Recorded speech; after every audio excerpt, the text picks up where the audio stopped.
C'est pas le tout. Mais je ne suis pas là pour enculer les mouches. Et là, c'est grave. Et c'est trop grave. Je vous défie, monsieur Macron. Bonjour à toutes et à tous. Je vais commencer par me présenter. Je m'appelle Charles-Antoine. Après avoir été dans le monde des affaires jusqu'en 1999, j'ai choisi de devenir camionneur en 2001. Et je suis délégué du personnel d'un groupe qui s'appelle Napoli Transport.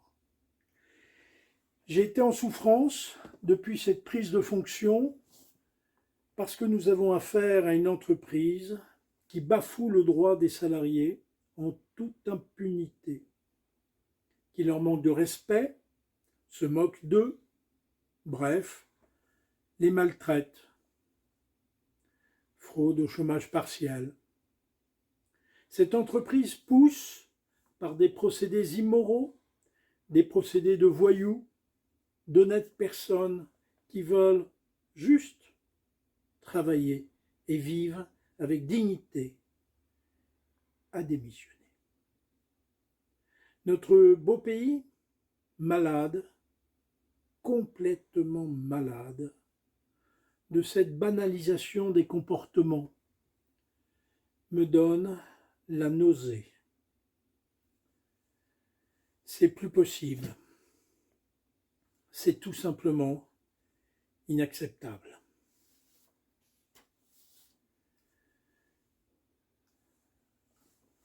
Je dois vous confier que depuis une dizaine d'années, je pratique la désobéissance civile quant à mes déclarations et mes paiements de l'impôt. Pourquoi ? Parce qu'à la suite de la maltraitance, de la calomnie, de la quasi-destruction d'un homme par son ministère de tutelle, je veux parler ici de l'inspecteur Rémi Garnier, qui a révélé l'affaire Cahuzac. Il fut traîné dans la boue, renvoyé chez lui, sans salaire. Ma désobéissance me coûte, depuis des années, des dizaines de pourcents prélevés sur mes salaires. C'est un choix que j'assume et je me console en pensant que je participe un peu plus, ou davantage si vous préférez, aux besoins de financement des services publics, et cela me ravit, tant leur démantèlement est violent. Rémi Garnier finira par me confier: que croyez-vous d'Outre-Luigne ? Le ministère des Finances fait absolument tout ce qu'il veut. Donc, cette corruption, on la retrouve bien à tous les étages. Nos gouvernants politiques, économiques, ainsi que la haute administration se servent sans vergogne, alors qu'on les attendrait servir leur pays.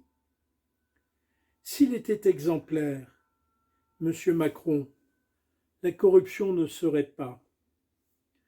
C'est un système de caste néolibéral qui se nourrit de cette corruption, se gave même du sommet de l'État jusqu'à son plus petit serviteur, ceci pour simplement exister. Prédation sur les ressources et l'absurdité qui en découle. Imaginez si on venait à climatiser les stades. Prédation sur les vulnérables et l'infamie qui en découle. Prédation sur le bon fonctionnement de la démocratie et de sa juste représentation. Rappelez-vous le référendum 2005.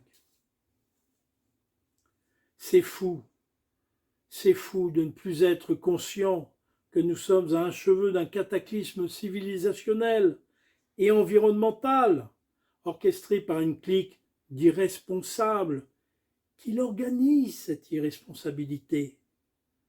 Nous assistons à la 6e extinction de masse. Que dis-je? Pardon, il s'agit d'une extermination de masse. Ce n'est pas une extinction naturelle. C'est une extermination car nous en sommes les auteurs. Pas besoin d'une comète, pas besoin d'un déluge cette fois-ci. Nous exterminerons la vie jusqu'au cœur nucléaire de la moindre cellule. Nos puissants, parmi les puissants, qui ont fini par se dégénérer entre eux.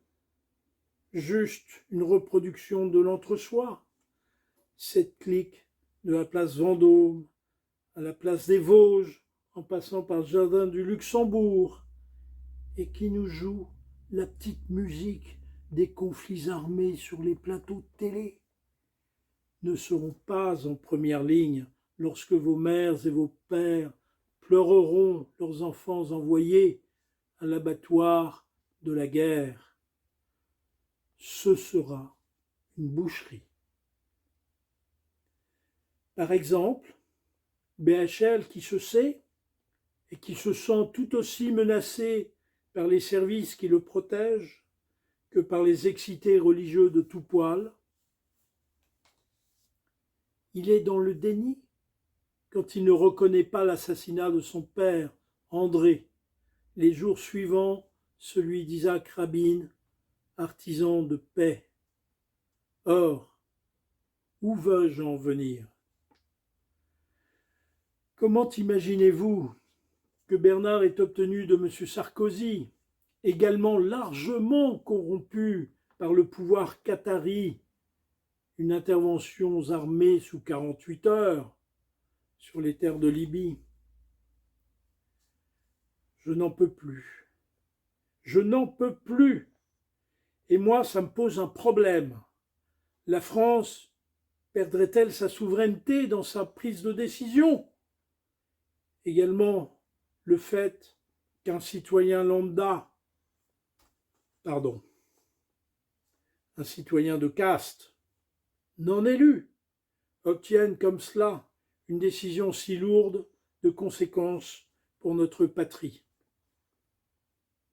Et qu'en est-il de l'affaire Abderrahmane? Un dossier documenté. Il a été déposé auprès des instances onusiennes, européennes et judiciaires françaises. Et il tente à démontrer des éléments de corruption dans l'attribution de la Coupe du Monde au Qatar. Cette affaire concerne aussi directement le président du PSG, PDG de Bein Sport, Nasser El-Khelaifi, qui devra répondre des accusations calamiteuses à son égard.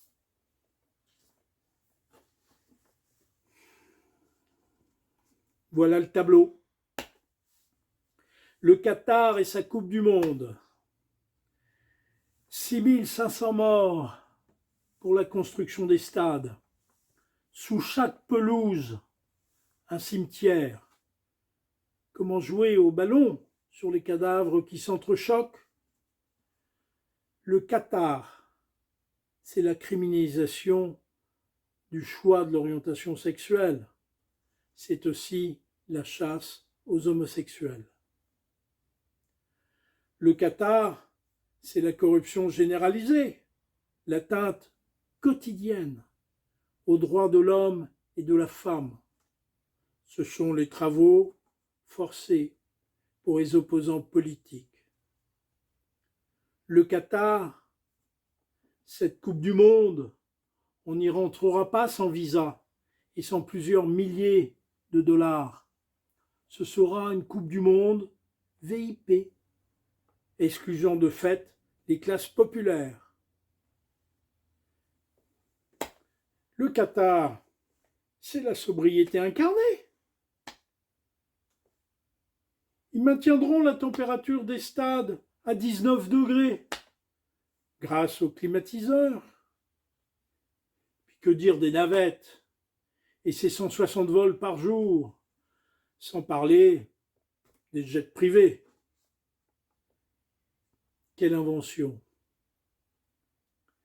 Nous touchons le fond. Nous touchons vraiment là le fond. Nous dépassons les limites de l'absurdité pour notre survie. Nous insultons l'intelligence humaine. Vous verrez que dans quelques années, nous pourrions être capables d'organiser des Jeux olympiques d'hiver en terre désertique et tropicale. Et comme me disait un vieux sage de ma Gironde, il n'y a pas de limite à l'horreur. Chaque fois suivante est pire que la précédente.